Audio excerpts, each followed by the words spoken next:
നീതി നിഷേധിക്കുന്ന സാമൂഹിക പ്രശ്നങ്ങളിൽ ഇപ്പോൾ കോടതി നേരിട്ട് ഇടപെടുന്നതായി നമുക്ക് കാണാം.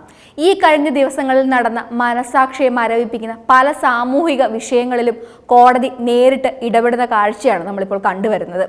കോടതി സ്വമേധയാ കേസെടുക്കുന്ന വിഷയങ്ങളും റിപ്പോർട്ട് ഹാജരാക്കാൻ പറയുന്ന കേസുകളും ഇക്കൂട്ടത്തിലുണ്ട്. ഈ കൂട്ടത്തിൽ ഏറ്റവും ഇമ്പോർട്ടൻ്റ് ആയിട്ടുള്ള ഒരു കേസായിരുന്നു കഴിഞ്ഞ ദിവസങ്ങളിൽ കൊൽക്കത്തയിൽ നടന്ന ക്രൂര പീഡന കേസിലെ സുപ്രീം കോടതിയുടെ ഇടപെടൽ. ആഗസ്റ്റ് 9 ആശുപത്രിയിലെ സെമിനാർ ഹാളിനുള്ളിൽ ഗുരുതരമായ പരിക്കുകളോടെ ട്രെയിനി ഡോക്ടറുടെ മൃതദേഹം കണ്ടെത്തിയിരുന്നു. ബലാത്സംഗ കൊലപാതക സംഭവത്തിൽ പങ്കുണ്ടെന്ന് ആരോപിച്ച് ഒരു സിവിക് വോളണ്ടിയറെ അറസ്റ്റ് ചെയ്യുകയും ചെയ്തിരുന്നു. ഇതിനെ തുടർന്ന് വലിയ പ്രക്ഷോഭങ്ങൾക്കാണ് രാജ്യം സാക്ഷ്യം വഹിച്ചത്. ഡോക്ടർമാരുടെ സംഘടനയും ഫുട്ബോൾ കളിക്കാരും അങ്ങനെ വളരെ വിശാലമായിട്ടുള്ള ഒരു ഗ്രൂപ്പ് തന്നെ ഈ പ്രശ്നത്തിനെതിരെ പൊതുമധ്യത്തിൽ വരികയുണ്ടായിരുന്നു. ഈ വിഷയത്തിലെ നീതി നിഷേധത്തിനെ തുടർന്നും ഈ വലിയ പ്രൊട്ടസ്റ്റുകളെയൊക്കെ തുടർന്നും കോടതി വളരെ കാര്യത്തോടെയാണ് ഈ കേസിൽ ഇടപെട്ടിട്ടുള്ളത്. സുപ്രീം കോടതിയാണ് വളരെ കാര്യഗൗരവത്തോടെ ഈ വിഷയത്തെ കൈകാര്യം ചെയ്തിട്ടുള്ളത്. ഇന്ത്യയിൽ ഉടനീളമുള്ള ഡോക്ടർമാരുടെ സുരക്ഷയിൽ അതീവ ഉത്കണ്ഠയുണ്ടെന്നും സുപ്രീം കോടതി പറഞ്ഞിരുന്നു. സ്ത്രീകൾക്ക് ജോലിക്ക് പോകാനും സുരക്ഷിതയായിരിക്കാനും കഴിയുന്നില്ലെങ്കിൽ അവർക്ക് തുല്യതയുള്ള അടിസ്ഥാന അവകാശങ്ങൾ നിഷേധിക്കുന്നതിന് ഈക്വലാണിതെന്നാണ് കോടതി പറഞ്ഞത്. ഞങ്ങൾ എന്തെങ്കിലും ഈ വിഷയത്തിൽ ചെയ്യുമെന്നും കോടതി പറഞ്ഞിരുന്നു.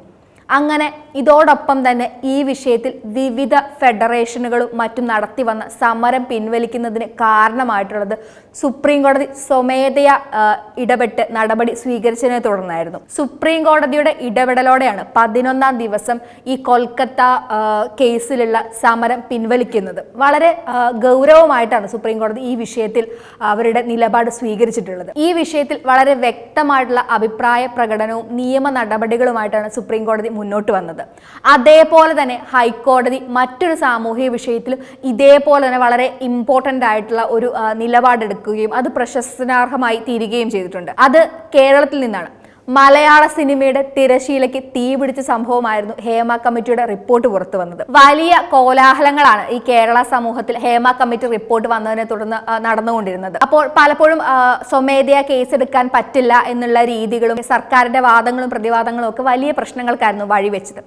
ഈ വിഷയത്തിലാണ് സിനിമാ മേഖലയിലെ സ്ത്രീകൾ നേരിടുന്ന പ്രശ്നങ്ങളെക്കുറിച്ച് പഠിക്കുന്നതിന് വേണ്ടിയിട്ടുള്ള ഈ റിപ്പോർട്ട്, അതായത് ഹേമ കമ്മിറ്റി റിപ്പോർട്ടിൽ നടപടി എടുത്തില്ലെങ്കിൽ അതുകൊണ്ട് എന്ത് ഗുണമാണ് ുള്ള ഏറ്റവും സുപ്രധാനമായിട്ടുള്ള ചോദ്യം ഹൈക്കോടതി ചോദിച്ചത്. മാത്രമല്ല, ഈ കമ്മിറ്റി റിപ്പോർട്ടിന്റെ അടിസ്ഥാനത്തിൽ പോലീസ് അന്വേഷണം ആവശ്യപ്പെട്ടുകൊണ്ട് പൊതു താൽപര്യ ഹർജിയിൽ റിപ്പോർട്ട് പൂർണ്ണമായും മുദ്ര വെച്ചിട്ടുള്ള ഒരു കവറിൽ ഹാജരാക്കാനും acting chief justice A Muhammad മുസ്താഷും ജസ്റ്റിസ് എസ് മനുവും അടങ്ങിയ ഡിവിഷൻ ബെഞ്ച് ഉത്തരവിട്ടിരുന്നു.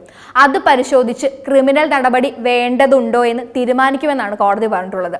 അതിനായി വനിതാ കമ്മീഷനെയും കേസിൽ സ്വമേധയാ കക്ഷി ചേർത്തിട്ടാണ് കോടതിയുടെ ഈ സുപ്രധാനമായിട്ടുള്ള ഇടപെടൽ ഉണ്ടായിരിക്കുന്നത്. അതോടൊപ്പം തന്നെ ഈ ഹേമ കമ്മിറ്റി റിപ്പോർട്ടിൽ സർക്കാർ എന്ത് നടപടിയാണ് സ്വീകരിക്കുന്നതെന്ന് അറിയണമെന്നും സർക്കാരിന് നിർദ്ദേശം നൽകിയിട്ടുണ്ട്. ഈ കേസിലും വളരെ വ്യക്തമായിട്ടുള്ളൊരു ഇടപെടലാണ് കോടതി ഇപ്പോൾ നടത്തിയിരിക്കുന്നതെന്ന് വളരെ വ്യക്തമായിട്ട് നമുക്ക് മനസ്സിലാകുന്നതുമാണ്. അതേപോലെ തന്നെ ബോംബെ ഹൈക്കോടതി ഇത്തരത്തിലൊരു ഇടപെടൽ നടത്തിയിട്ടുണ്ട്. മഹാരാഷ്ട്രയിൽ ഒരു കേസിലാണ് ഇപ്പം ബോംബെ ഹൈക്കോടതിയുടെ ഒരു ഇടപെടൽ നമുക്ക് ചൂണ്ടിക്കാണിക്കാൻ സാധിക്കുന്നത്. മഹാരാഷ്ട്രയിലെ ബദ്ലാപൂരിൽ നഴ്സറി വിദ്യാർത്ഥികളെ ലൈംഗിക പീഡനത്തിന് ഇരയാക്കിയ സംഭവത്തിലാണ് കോടതി സ്വമേധയാ കേസെടുത്തത്. അതോടൊപ്പം തന്നെ പ്രതിഷേധിച്ചില്ലെങ്കിൽ കേസെടുക്കില്ലേ എന്നും ബോംബെ കോടതിയുടെ ഒരു ചോദ്യം ഇതിലൂടെ ഉന്നയിക്കപ്പെടുന്നുണ്ട്. സ്കൂളുകളിൽ സുരക്ഷ ഉറപ്പാക്കാൻ കഴിയുന്നില്ലെങ്കിൽ വിദ്യാഭ്യാസ അവകാശങ്ങളെക്കുറിച്ചുള്ള ഈ പ്രഭാഷണങ്ങൾ അർത്ഥശൂന്യമാണെന്ന് ബോംബെ കോടതി പറഞ്ഞിട്ടുണ്ട്. ഒപ്പം തന്നെ ഈ 4 വയസ്സൊക്കെയുള്ള പെൺകുട്ടികളെ പോലും വെറുതെ വിടില്ല എന്നത് ഞെട്ടിപ്പിക്കുന്ന കാര്യമാണെന്നാണ് ജസ്റ്റിസ് മോഹിതോ ദുരെ പറഞ്ഞത്. സ്ത്രീകൾക്കെതിരെയായിട്ടുള്ള ഗുരുതരമായിട്ടുള്ള കുറ്റകൃത്യങ്ങളുടെ ഒരു 4 കേസുകൾ നമ്മൾ ദിവസേന കാണുന്നുണ്ട്. ഇത് ശരിയായ രീതിയിൽ അന്വേഷിക്കപ്പെടുന്നില്ല എന്നുള്ളത് വളരെ ദയനീയമാണെന്ന് ബോംബെ കോടതി പറയുന്നുണ്ട്. ഒപ്പം തന്നെ ഈ കേസിൽ പ്രത്യേകിച്ച് ഒരു റോൾ നിർവഹിക്കാതിരുന്ന സ്കൂൾ അധികൃതർക്കെതിരെ കേസെടുക്കാത്തതിന് പോലീസിനെയും കോടതി രൂക്ഷമായിട്ട് വിമർശിക്കുന്നുണ്ടായിരുന്നു. അതോടൊപ്പം തന്നെ വേറെ കുറച്ച് കാര്യങ്ങളും കൂടി കോടതി പറയുന്നുണ്ട്.